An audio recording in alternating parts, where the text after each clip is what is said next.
ಒಂಬತ್ತನೆಯ ಅಧ್ಯಾಯ ಪಂಪಾ ಮಹಾತ್ಮೆ ಮುಂದುವರಿಯುತ್ತೆ 71ನೇ ಶ್ಲೋಕದಿಂದ.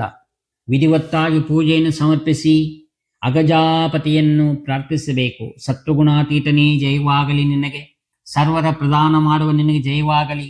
ಜಯ ನಿತ್ಯ ನಿರಾಧಾರ, ಜಯ ವಿಶ್ವಂಬರ ಅವ್ಯಯ, ಜಯ ವಿಶ್ವವಂದ್ಯ ಈಶಾ, ಜಯ ವರಗಭೂಷಣ ನಿನಗೆ ಜಯವು. ಗೌರೀಪತಿಯೋ ನಿತ್ಯ ನಿರಂಜನನು, ಕೃಪಾ ಸಿಂಧು, ಭಕ್ತಜನ ದುಃಖ ನಿವಾರಕನು ಆದ ಶಂಭುವಿಗೆ ಜಯವಾಗಲಿ. ದಾಟಲು ಕ್ಲಿಷ್ಟವಾದ ಸಂಸಾರ ಸಾಗರವನ್ನು ದಾಟಿಸುವ ಪ್ರಭುವೇ ನಿನಗೆ ಜಯವಾಗಲಿ. ಮಹಾದೇವ, ನನ್ನಲ್ಲಿ ಪ್ರಸನ್ನನಾಗು. ನಾನು ಸಂಸಾರದ ಬಾಧೆಯಿಂದೀಗ ಅತೀವ ಖಿನ್ನನಾಗಿರುವೆನು. ನನ್ನ ಎಲ್ಲ ಪಾಪಗಳನ್ನು ನಾಶ ಮಾಡಿ ಎಲ್ಲ ಪಾಪಗಳ ದಶೆಯಿಂದ ನನ್ನನ್ನು ರಕ್ಷಿಸು.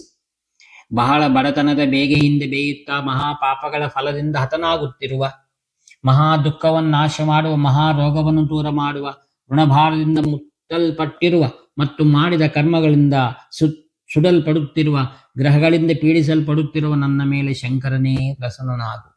ಪೂಜೆಯ ಅಂತ್ಯಭಾಗದಲ್ಲಿ ದರಿದ್ರನಾದವನು ಗಿರಿಜಾಪತಿನಿ ಹೀಗೆ ಪ್ರಾರ್ಥನೆ ಮಾಡಬೇಕು.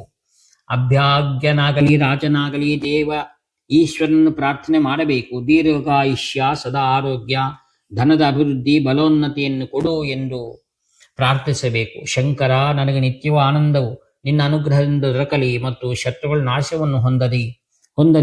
ನನ್ನ ಪ್ರಜೆಗಳ ಮೇಲೂ ಪ್ರಸನ್ನನಾಗು. ರಾಜ್ಯದಲ್ಲಿ ಕಳ್ಳರು ನಾಶವಾಗಲಿ, ಜನರು ಸಂಕಷ್ಟ ಮುಕ್ತರಾಗಲಿ. ಭೂತಳದಲ್ಲಿ ದುರ್ಭಿಕ್ಷ ಮತ್ತು ಅಗ್ನಿಯಿಂದ ಆಗುವ ಸಂತಾಪಗಳನ್ನು ಶಮನಗೊಳಿಸು. ಸರ್ವ ಸಸ್ಯಗಳು ಸಮೃದ್ಧಿಯಾಗಿ ಬೆಳೆಯಲಿ ಮತ್ತು ಅದರಿಂದ ಸುಖ ಉಂಟಾಗಲಿ ಎಂದು ಆದೇಶ ನೀಡು ತಂದೆ. ಈ ರೀತಿಯಲ್ಲಿ ಗಿರಿಜಾಪತಿಯನ್ನು ಮಾನಸಿಕವಾಗಿ ಆರಾಧಿಸಬೇಕು.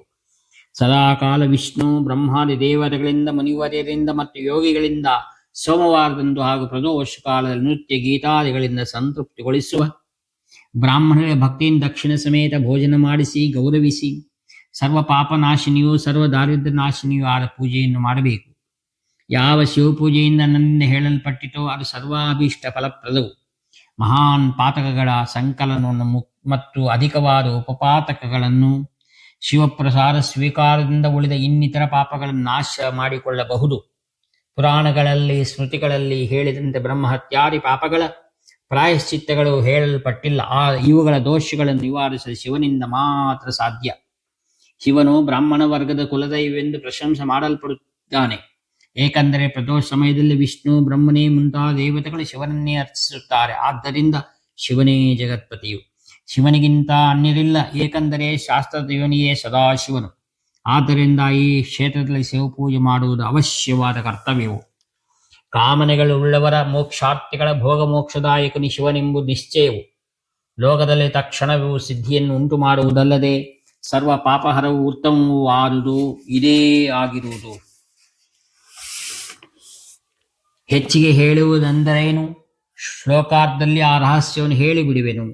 100 ಬ್ರಹ್ಮಹತ್ಯೆ ಮಾಡಿದ್ದರೂ ಶಿವಪೂಜೆ ಅದನ್ನು ದೂರ ಮಾಡಿಬಿಡುವುದು. ನಿಮಗೆ ನನ್ನಿಂದ ಈ ಕ್ಷೇತ್ರದಲ್ಲಿಯೇ ಶಿವಪೂಜೆಯನ್ನು ಮಾಡುವ ವಿಧಾನವು ತಿಳಿಸಲ್ಪಟ್ಟಿತು. ಸರ್ವ ಜೀವರಾಶಿಗಳ ರಹಸ್ಯವು ಇಲ್ಲಿಯೇ ಅಡಗಿದೆ ಎಂಬುದರಲ್ಲಿ ಯಾವ ಸಂದೇಹವೂ ಇಲ್ಲ. ಆದ್ದರಿಂದ ಶುಭಾಂಗಿ, ಸದಾಶಿವನ ಪೂಜೆಯನ್ನು ನಿಶ್ಚಿಂತೆಯಾಗಿ ಮಾಡು, ನಿರಂತರವಾಗಿಯೂ ಮಾಡು. ಅದನಿಗೆ ಸಕಲಾಭಿಷ್ಟಗಳನ್ನು ಶಾಸ್ತ್ರದ ಸಿದ್ಧಿಯನ್ನು ಕೊಡುತ್ತದೆ. ಪತಿಯ ಮಾತನ್ನು ಕೇಳದೆ ವಿಮಲ ಆನಂದದಿಂದ ಉಬ್ಬಿ ಹೋದಳು. ಆತನಿಗೆ ಸಾಷ್ಟಾಂಗ ದಂಡ ಪ್ರಣಾಮವನ್ನು ಸಲ್ಲಿಸಿ ಅತಿಭಕ್ತಿಯಿಂದ ಮತ್ತೆ ಹೇಳಿದಳು. ಸೂತನು ಹೇಳುತ್ತಾನೆ, ಯಾರು ಈ ಮಂಗಳಕರವಾದ ಶಿವಪೂಜಾ ವಿಧಾನವನ್ನು ಕೇಳುತ್ತಾನೆಯೋ, ಯಾರು ಸ್ವತಃ ಓದುತ್ತಾನೆಯೋ ಅವನು ವೇಗವಾಗಿ ಗಿರೀಶನ ಅನುಗ್ರಹದಿಂದ ಮುಕ್ತಿಯನ್ನು ಹೊಂದುತ್ತಾನೆ. ದುಃಖ ಪರಂಪರೆಯಿಂದ ದುಷ್ಕೃತಿ ಮಾಡಿದವನ ಜೀವನದಿಂದ ದೂರ ಮಾಡುತ್ತಾನೆ.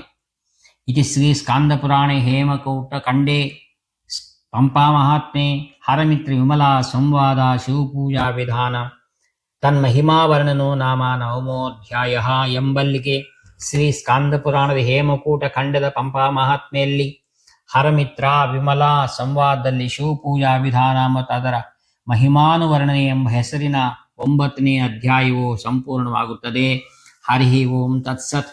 ಇಂತಿ ವ್ಯಾಖ್ಯಾತ ನಿವರ್ತಿ ನಾಗಭೂಷಣ ಶರ್ಮ 7483229249. ಹರ ಹರ ಶಂಕರ ಜೈ ಜೈ ಶಂಕರ, ಹರ ಹರ ಶಂಕರ ಜೈ ಜೈ ಶಂಕರ, ಹರ ಹರ ಶಂಕರ ಜೈ ಜೈ ಶಂಕರ.